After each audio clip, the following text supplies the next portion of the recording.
Les damos la bienvenida a nuestro podcast. Vamos a saber qué hacer durante, antes y después de atender a un paciente con enfermedades cardiovasculares.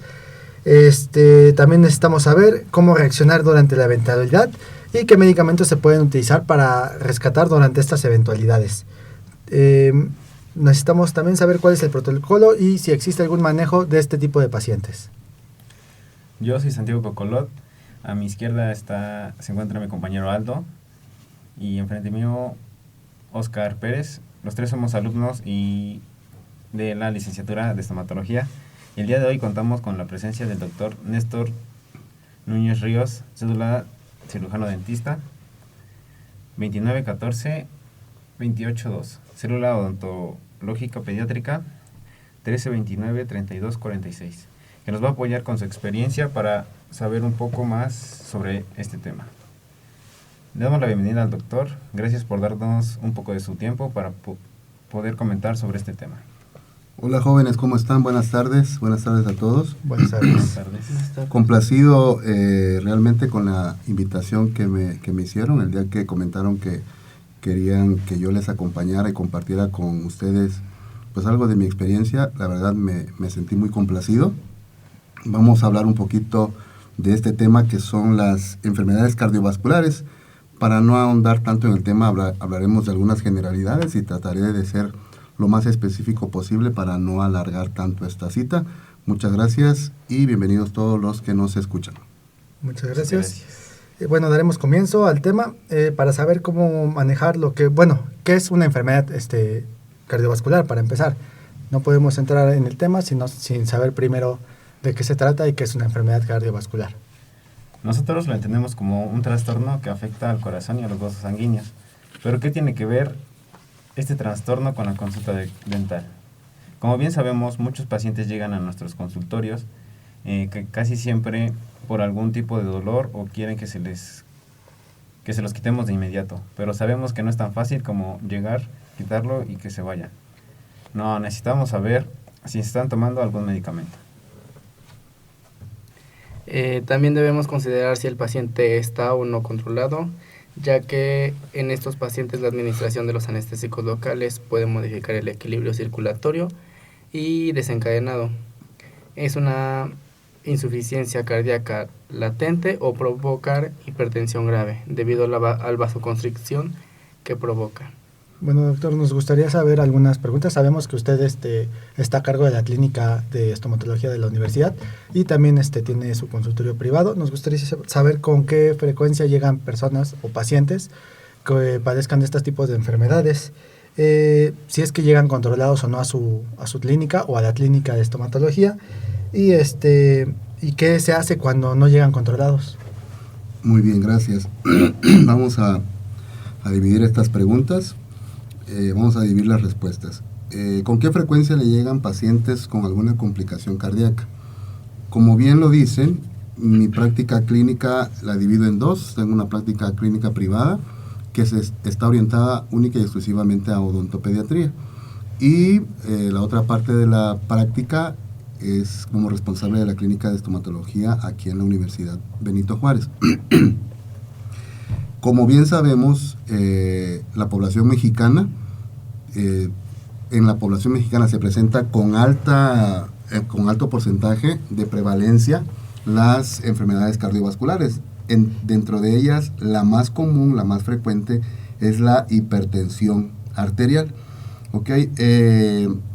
Un poco antes de esto, para aclarar el tema, las enfermedades que se manifiestan en el músculo cardíaco, en el miocardio, en el corazón, se les denominan cardiopatías. Y estas cardiopatías pueden ser congénitas o adquiridas, ¿ok? O sea, pueden ser resultado de un problema al momento del nacimiento y pudiesen estar o no diagnosticadas en este momento, o pueden ser adquiridas a lo largo de la vida. Entonces, también hay cardiopatías que tienen que ver con la estructura del músculo cardíaco, dependiendo que afecten, si paredes, válvulas, grandes vasos, pequeños vasos, va a ser la condición clínica del paciente.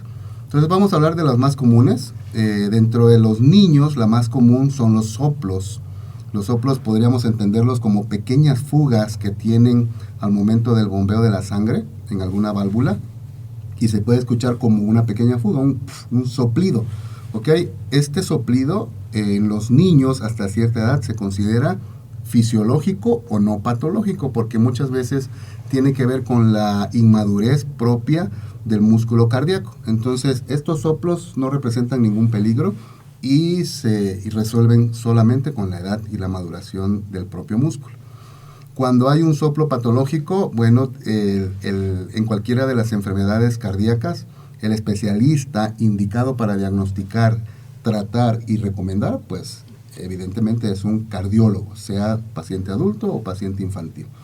Entonces, a la consulta privada realmente llegan casos que están generalmente diagnosticados y que son fáciles de resolver. Ahorita vamos a hablar un poquito más de ese tema con los otros casos. En la parte de los adultos, como bien les dije, la cardiopatía o el problema cardíaco más común es la hipertensión arterial.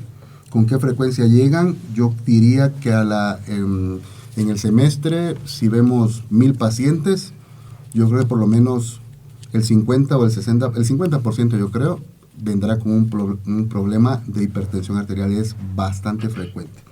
La siguiente pregunta era, ¿la mayoría llegan controlados? Sí, así es. México tiene dentro de su sistema de salud, aun cuando tiene sus deficiencias, el sistema de salud mexicano, que es mixto, pues abarca en la parte pública, ¿sí? Tanto al Seguro Social, que es ahora IMSS Bienestar, Secretaría de Salud, Fuerzas Armadas, pues cobijan a gran parte de la población. Entonces, esta parte del diagnóstico de las cardiopatías o de la hipertensión arterial sí está registrada.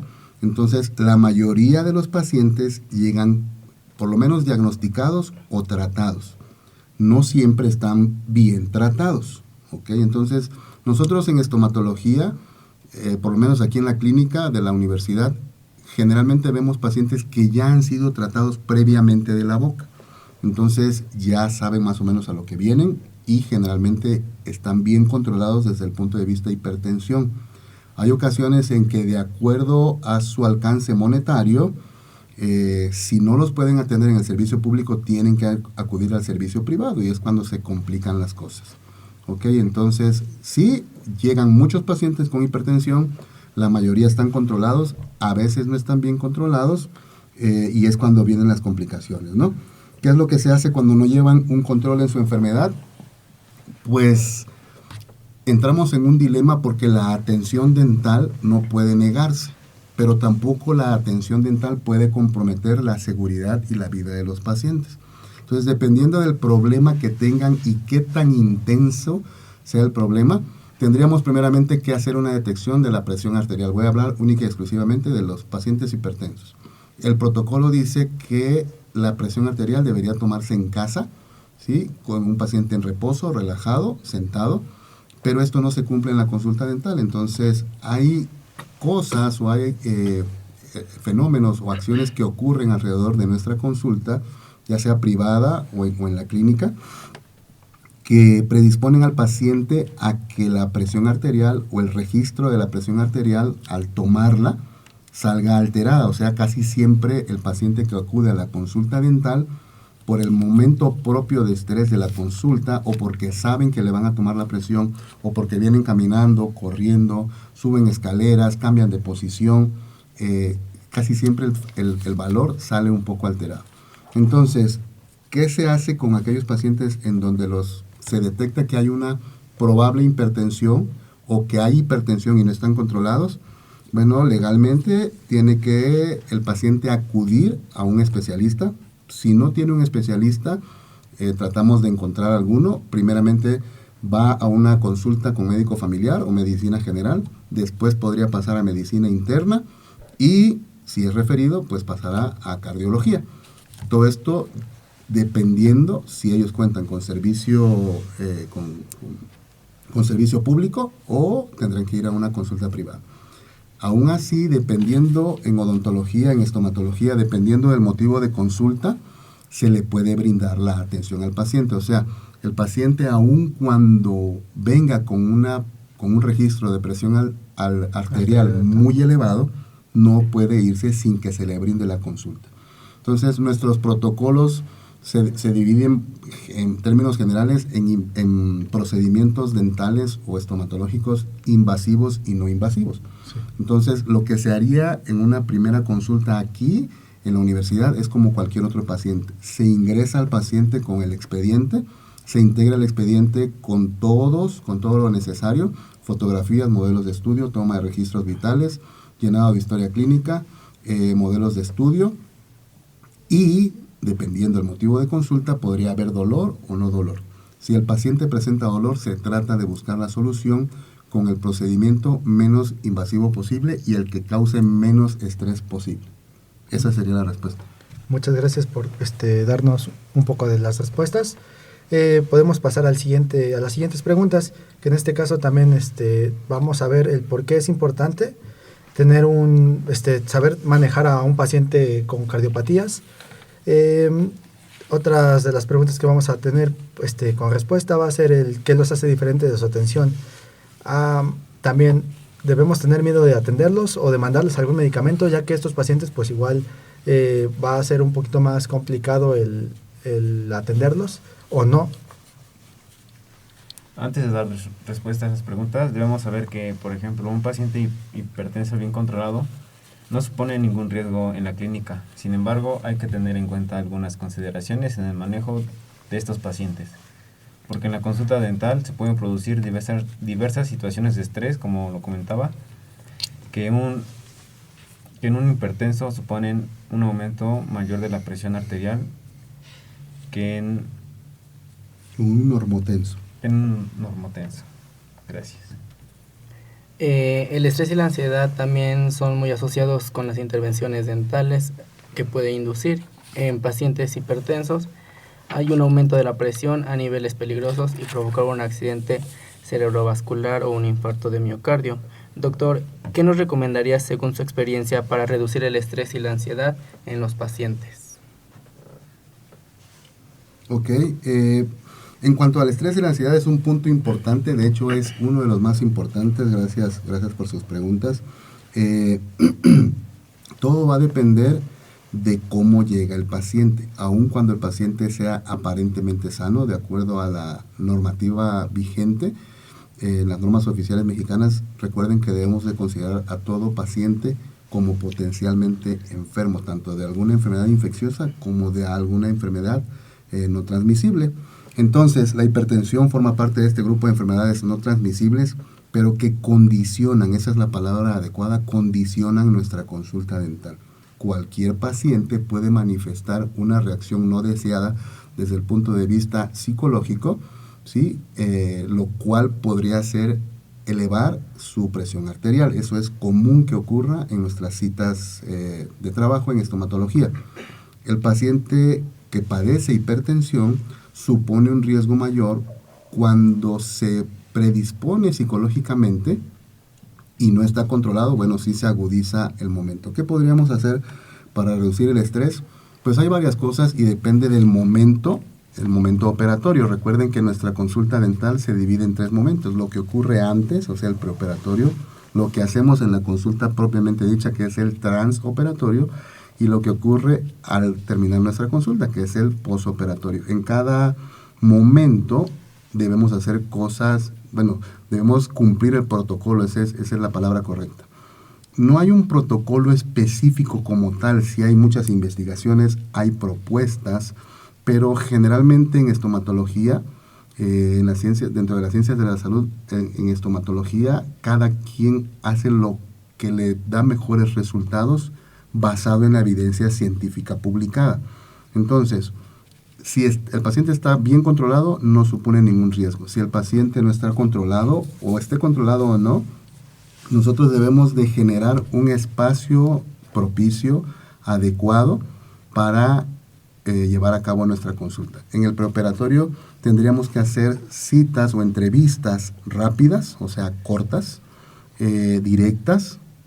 La sala de espera o el espacio en el cual recibes al paciente, él tiene que sentirse atendido. Podemos apoyarnos por terapia, aromaterapia, podemos apoyarnos en musicoterapia y también en colores adecuados para la sala de espera, sillones cómodos, ofrecerle al paciente agua, algo para que él se sienta atendido. Obviamente esto va a ser posible con mejores resultados en la consulta privada en la cual tú controlas tu espacio. En el caso de la clínica de estomatología aquí en la universidad, pues los estudiantes que reciben no solo a esos pacientes, sino a todos, tienen la indicación de hacer la consulta de forma expedita. Y la forma de hacer la consulta lo más rápido y efectiva posible es que ustedes estén preparados con todo lo que necesitan. Cuando no estamos preparados académicamente o con los insumos para llevar a cabo la consulta, esta se alarga y eso produce nervios en ustedes y nervios en los pacientes. Entonces, desde el punto de vista de efectividad, el espacio debe estar adecuado no solo para este tipo de pacientes, sino para todos. Porque la consulta dental supone un momento de estrés siempre. En la parte de tiempo, ¿sí? Tienen que ser citas cortas. No puedo estar haciendo todo lo que el paciente quiera. Nosotros debemos establecer una comunicación asertiva con el paciente, llegar a acuerdos que surgen desde el momento del diagnóstico. O sea, la planificación del tratamiento tiene que ir dirigida a hacer lo más posible en una cita con citas cortas, de lo más fácil a lo más difícil, de acuerdo a al motivo de consulta y a los procedimientos que tenga en boca o a la enfermedad bucodental que el paciente manifieste.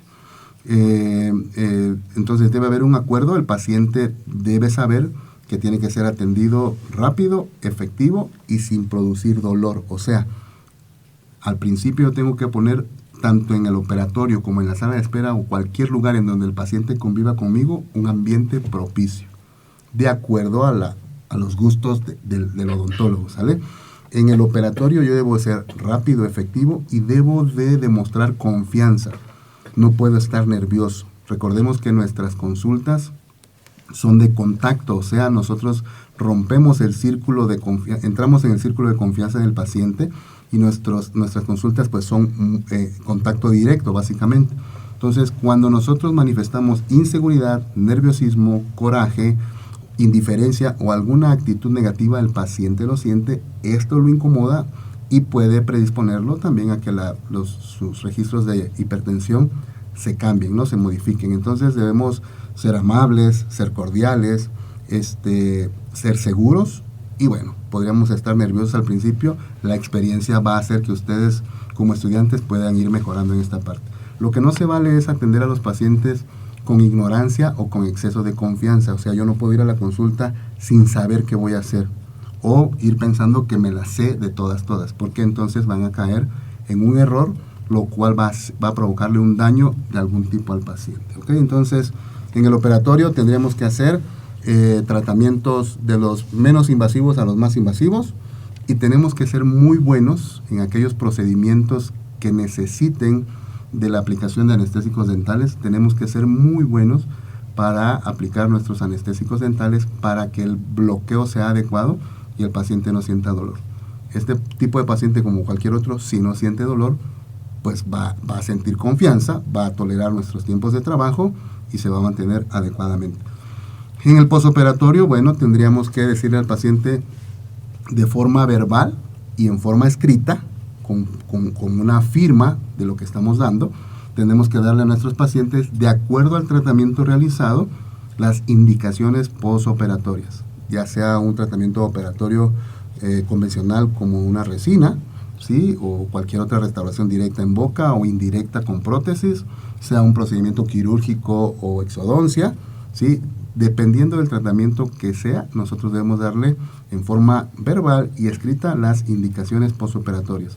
Se debe indicar al paciente que cualquier cosa, fenómeno que él experimente no se fuera de lo normal, no lo tome a poco, tiene que informarnos.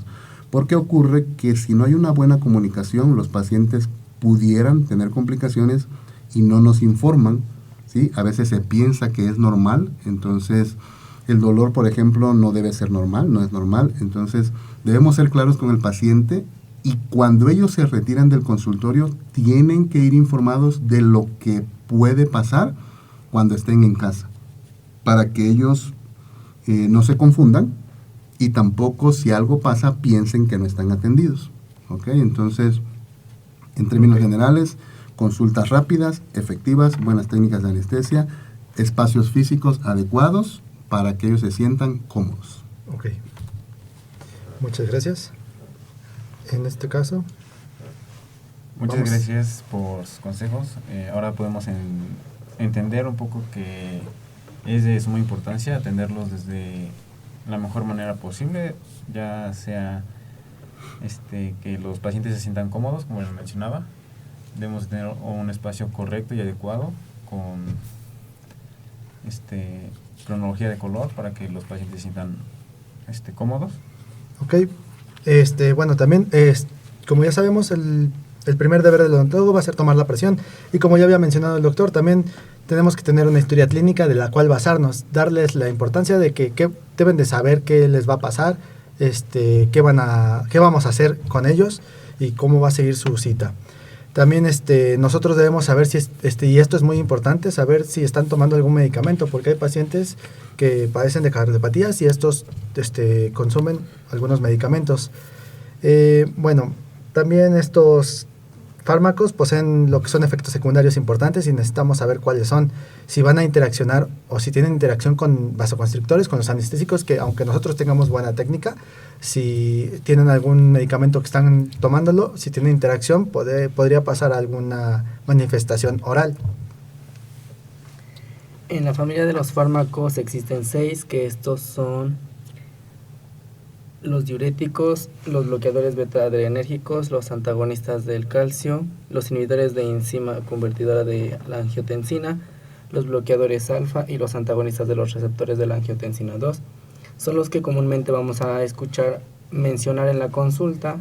Son hidroclorotiazida, furosemida, losartán, labetalol, metropolol, carvedilol, captropil, enlapril, fosinopril y ramipril. Es necesario estar familiarizados con los nombres de estos fármacos para así poder identificar de una manera inmediata el caso del que el paciente no recuerde por qué está tomando dicho medicamento. Una de las preocupaciones más habituales al planear el tratamiento dental de los pacientes con hipertensión u otros trastornos cardiovasculares es el uso de vasoconstrictores junto con el anestésico local. Los peligros potenciales de la administración de un anestésico local que contenga adrenalina u otro vasoconstrictor a un paciente con hipertensión u otro trastorno cardiovascular son un aumento no deseado de la presión arterial o el desarrollo de la arritmia. En la mayoría de los casos, la cantidad de adrenalina administrada suele oscilar entre 0.18 miligramos y 0.54 miligramos, 1 a 3 ampolletas de lidocaína al 2% con adrenalina del 1 al 100.000. El uso de vasoconstrictores, esto es relativamente contraindicado en pacientes con hipertensión grave o muy grave no controlada.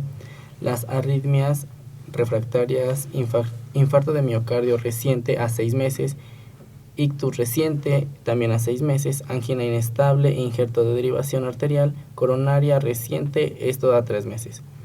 La insuficiencia cardíaca congestiva, descompensada e hipertiroidismo descompensado, se recomienda no emplear vasoconstrictor en pacientes. Doctor, sabemos que usted es el encargado de supervisar la clínica de nuestras instalaciones y lleva un control de las historias clínicas realizadas. Nos gustaría preguntarle aproximadamente cuántos pacientes con algún antecedente cardiovascular llegan a la clínica al año. Gracias, Aldo. El semestre pasado se vio en promedio un número de casi 1.500 pacientes. La cantidad de pacientes que se atienden va a depender del semestre que se está cursando. Entonces, por ejemplo, este semestre solamente se ingresan a clínica 2 veces a la semana y son solo 2 grupos.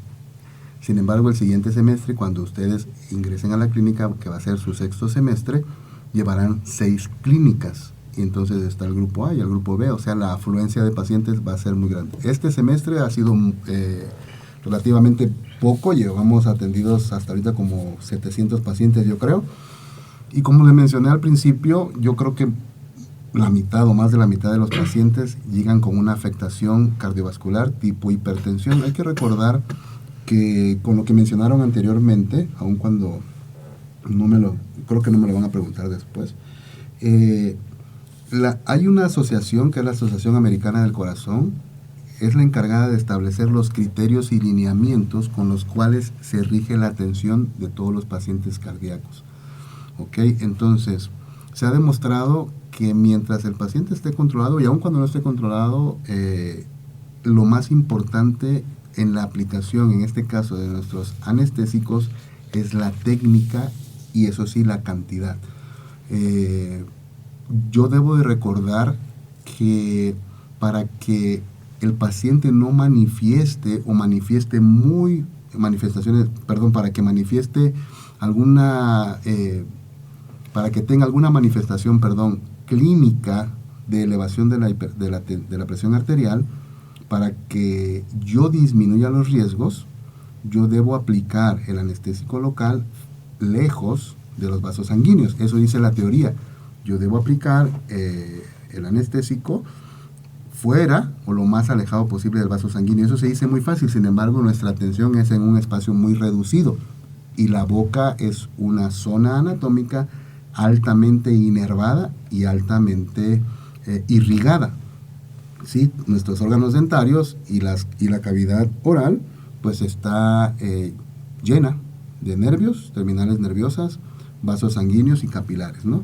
Entonces, deben ser muy hábiles, ¿sí? Y hacer sus pruebas de cuando apliquen sus anestésicos, ¿sí? Deben ser muy hábiles y asegurarse que no infiltren en un vaso sanguíneo, que esta sería la razón número 1 para que el paciente cambie su ritmo cardíaco y su presión arterial.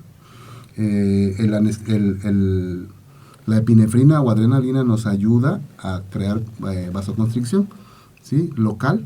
Sin embargo, es un vasodilatador periférico. Entonces, contestando a tu pregunta, Aldo, ¿cuántos pacientes con algún antecedente cardiovascular llegan a la clínica al año? Te diré que más de la mitad, y va a depender del número de pacientes totales y de la clínica, va a depender del semestre y del número de pacientes que se reciban de acuerdo al número de estudiantes. ¿Okay? Entonces, no te podría dar un número exacto, pero sí yo creo que llegamos, si no pasamos, por lo menos sí, la mitad de los pacientes sí tienen algún problema de hipertensión. Ok, gracias. Muchísimas gracias.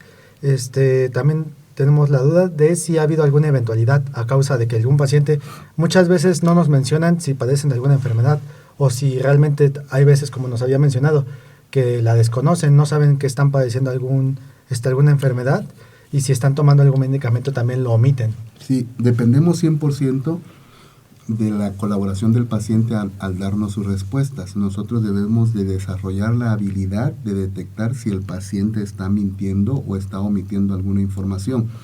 No podemos caer en la automatización en las entrevistas o en la anamnesis con nuestros pacientes. Sin embargo, siempre en ocasiones pueden omitir información y es cuando se pone en riesgo la seguridad de los mismos, ¿no? En la clínica de estomatología, en el tiempo que llevo laborando, no ha habido una complicación ni ha habido una manifestación indeseable con ningún paciente, sea hipertenso o no. Lo que sí ha existido en casos contados como 2 o 3 pacientes en lo que va, por ejemplo, de este semestre, son reacciones psicógenas, o sea, son reacciones que tienen que ver con el estrés y predisposición psicológica, ¿sí?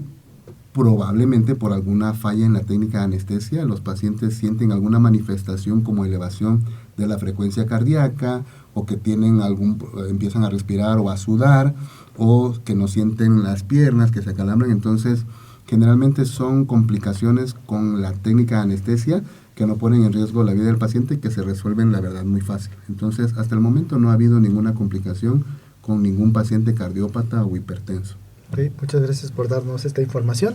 Ahora sabemos un aproximado de cuántos pacientes podrían llegar a nuestro consultorio y de cuántos pacientes están llegando a la clínica de estomatología de nuestra universidad.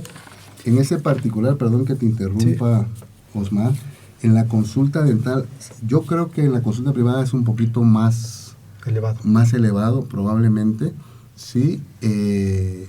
Más de la mitad de la población mexicana sufre de hipertensión. Entonces, sí, la verdad es muy probable que por lo menos si tienes una consulta, o sea, una consulta que vayan muchos pacientes, yo creo que por lo menos 1 al día vas a recibir. Okay. Y si serían 5, ponle 7 a la semana, yo creo que 3 no van a estar controlados, o tal vez otro problema que también se detecta, que ya están controlados, pero que ya es necesario un cambio en la medicación. Entonces, sí, esos pacientes también representan un problema para nosotros. Entonces, yo creo que en la consulta privada, por lo menos 1 diario, sí puede llegar. Ok, muchas gracias. Y como ya mencionó también, hay muchos que no están controlados, pero los que sí están controlados, no, tenemos entendido, no debemos nunca olvidar tener comunicación con el médico tratante de estos pacientes, porque pues hay ocasiones en las que tal vez sea necesario suspender medicamentos, o necesitamos, como había mencionado, que se cambien por otros, tal vez estén provocando algún cambio sistémico a nivel oral o alguna manifestación a nivel oral, y por eso mismo necesitamos siempre tener la comunicación con este médico. Nadie desea que nunca le pase eso, pero hay ocasiones en las que puede llegar a ocurrir eventualidades imprevistas o urgencias con estos pacientes. Nos gustaría saber, doctor, cómo debemos reaccionar ante estos casos. Es una pregunta importante, Santiago, gracias. Fíjate que nuestras competencias en el momento de la urgencia están bien limitadas y también hay un protocolo que seguir. Lo mínimo que se espera del odontólogo, dependiendo de su formación, lo mínimo que se espera es que si observa alguna manifestación no deseada, específicamente con la presión arterial, el deber es, obviamente, suspender el tratamiento, ¿sí? Suspender el tratamiento y estabilizar al paciente. Entonces, con la presión arterial tenemos 2 problemas. Podría ser una hipotensión o la hipertensión. Nosotros no tenemos competencia de aplicar o de suspender ningún tratamiento. Me explico. Si el paciente está bajo tratamiento de hipertensión y necesita consulta dental, no podemos nosotros suspender ningún medicamento. El único que puede hacerlo es el especialista tratante del paciente, o el paciente hacerlo porque él decide hacerlo. Sin embargo, eso no es lo adecuado, ¿okay? Entonces debemos tener muy claro que nuestra competencia no estamos nosotros facultados como odontólogos, no estamos facultados para suspender o administrar algún medicamento para el tratamiento de la hipertensión. En cuanto a las complicaciones, el deber ser es que debemos mantener al paciente en una posición cómoda, hidratada. Lo primero es llamar a urgencias y ellos se harán cargo, valga la redundancia, de esta urgencia. Entonces, deberías monitorear los signos vitales, ¿sí? Promover la oxigenación y calmar al paciente en el caso de la hipertensión. ¿Por qué? Porque entonces si tú aplicas algún medicamento, o sea, en primera no debes hacerlo, o sea, no podrías bajar la presión arterial inmediatamente con un medicamento tú como odontólogo. Entonces, lo que se propone es tener un espacio propicio o poner al paciente en una posición y estar en un espacio físico en el que él pueda relajarse. Todo tiene que ser simultáneo, tienes que llamar a los paramédicos o llamar a la urgencia dental, o si el paciente está descompensado, ya lo dije antes, suspendes y te lo llevas a una urgencia hospitalaria lo más pronto posible, inmediato, expedito. De modo tal que es importante que en la consulta dental nosotros debemos de contar con los teléfonos actualizados de las urgencias hospitalarias y conocer la ruta más eficaz para llegar a la urgencia hospitalaria más cercana a nuestro consultorio. ¿Okay? Entonces, eso sería para no entrar en detalles. ¿Por qué? Porque esto se puede prestar a malas interpretaciones. Hay ocasiones en que si el estomatólogo se siente muy audaz o muy hábil, por dar un beneficio podría poner en riesgo la vida del paciente al aplicar un medicamento en el cual nosotros no estamos facultados para hacerlo. ¿Ok? Ok, sí, justamente era una de las preguntas también si debíamos dar algún medicamento de urgencia o qué se tenía que hacer y cuáles eran los protocolos. Ok. Como ya no lo respondió, pasaremos con lo siguiente. Ok. Como mencionó antes, podemos decir que el manejo de un paciente de estas enfermedades es algo a lo que no debemos de tener miedo, debemos saber manejarlo en todo momento, tener el control de la situación, llamar a servicios de emergencia, como ya mencionó, y mantenernos comunicados con su médico tratante en todo momento también. Ok, no hay que olvidarnos también de que los tratamientos los seguiremos dando seguimiento de evolución al mismo. ¿Vale? Así es. Los pacientes hipertensos controlados no suponen un riesgo en la clínica, pero eso no significa que no debamos tener cuidado en su manejo y existen varios medicamentos antihipertensivos que estarán tomando los pacientes. Necesitamos saber identificarlos, ya que los anestésicos locales con vasoconstrictor solo pueden usarse en contracciones y dosis adecuadas únicamente en pacientes controlados.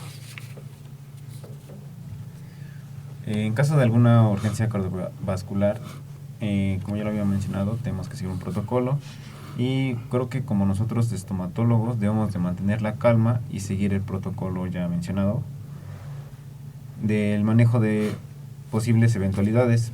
Siempre contar con todos los medicamentos y con equipo de nuestro carrito rojo. Ok, bueno, y como tal... Todo esto podría ser la diferencia entre salvar a nuestro paciente o pues desafortunadamente pues perderlo. Efectivamente, en ocasiones no se hablan de estos temas, pero sí se corre el riesgo y se han habido casos contados en México y en el mundo, pero en México sí contados, en Puebla también, con complicaciones. Sin embargo, estas complicaciones derivan generalmente de un mal diagnóstico y una mala planificación o de información omitida. ¿Ok? Entonces, es importante lo que mencionan de que no deben de tener miedo y yo agregaría, no deberían tener exceso de confianza, que lo mencioné también al principio. En el caso de los medicamentos, con el paciente hipertenso es más común aquí en México el uso de diuréticos para tratar la hipertensión arterial, que tiene que ver también con el funcionamiento de los riñones. Entonces, no podemos olvidar que todo paciente que sufra de que tenga una comorbilidad, o sea, una enfermedad asociada crónica, va a tener afectado el rendimiento o la función de sus órganos vitales. En este caso, el paciente hipertenso, pues obviamente está afectado en la parte del corazón y su sistema cardiovascular. Sin embargo, eso lo predispone a sufrir de otras cosas. Los medicamentos, aun cuando sirven para controlar la enfermedad, también pueden lesionar sus órganos vitales. Entonces es muy común que los pacientes, ya sean con diabetes, hipertensión o cualquier otra enfermedad crónica no transmisible, sufran de riñones a largo plazo, o sufran del hígado a largo plazo, o sufran del estómago o de los intestinos a largo plazo, dependiendo mucho del tipo de medicamento que tomen y del tiempo que tengan tomando. Entonces, en términos generales, yo debo de recordar, en los pacientes pediátricos, la aplicación específicamente de cualquier fármaco, sea paciente con un padecimiento asociado o sano, siempre en niños, la aplicación de nuestros fármacos deben de ser de acuerdo al peso del paciente hasta los 40 kilos. Después de los 40 kilogramos, así sea un paciente infantil, ya se puede medicar como un adulto. ¿Qué fármacos nosotros utilizamos comúnmente? Como ya lo mencionaron, anestésicos locales, antiinflamatorios no esteroideos y antibióticos o antimicrobianos. Hasta allí nos faculta la ley. No podemos inventar ni estar indicando medicamentos fuera de eso. ¿Qué debo de saber entonces? Debo saber farmacocinética, farmacodinamia, cómo funcionan los medicamentos, cómo funcionan los anestésicos locales, cómo se distribuyen. Y en esa parte es donde es importantísimo saber qué pasa con el paciente hipertenso en sus riñones, en el hígado. Entonces, en líneas generales, los medicamentos, los anestésicos locales, en paciente hipertenso deberíamos reducirlos. Si de acuerdo al peso y a la presentación de nuestro anestésico local, en un paciente adulto regular de 60 a 70 kilogramos, le pudiésemos aplicar, voy a decir un número al aire, 8 cartuchos de lidocaína con epinefrina, entonces yo no debo, aun cuando por su peso y su edad y su condición le toquen 8 o 10 cartuchos, yo no puedo esperar llegar a ese máximo número. ¿Por qué? Porque aun cuando él sea un adulto y aun cuando esté controlado con medicamentos y aun cuando tenga valores normales o aceptables y se considere sano o controlado, yo no puedo llegar al máximo. Yo tengo que reducir mi cantidad. ¿Por qué? Porque por el tratamiento y la misma enfermedad, sus órganos vitales, por decirlo así, están tocados. Están ya no funcionando al 100%. ¿Okay? Tienen una función disminuida. Aplica para cualquier enfermedad crónica no transmisible. Ok. Bueno, muchísimas gracias. Ya nos quedamos sin tiempo. Esperamos que esta charla les haya servido de ayuda y les haya brindado un poco más de entendimiento y ayuda para saber qué hacer y cómo manejar a pacientes cardiópatas. Queremos agradecerle al doctor Néstor por darnos un poco de su tiempo y compartir algo de su experiencia con nosotros. Oscar Osmar, Aldo, Santiago, agradezco mucho la invitación, ha sido un placer. Creo que nos falta tiempo y son muchos temas, son temas muy importantes, nos hace falta brindar más, compartir más la información a fin de que la población esté informada adecuadamente, ¿sí? Para que se eviten complicaciones y podamos promover salud, y en nuestro caso, salud estomatológica, salud bucodental. Pues muchas gracias, muchachos. Ha sido un placer. Gracias a usted. Bueno, eso ha sido todo por hoy. Hasta luego. Muchas gracias.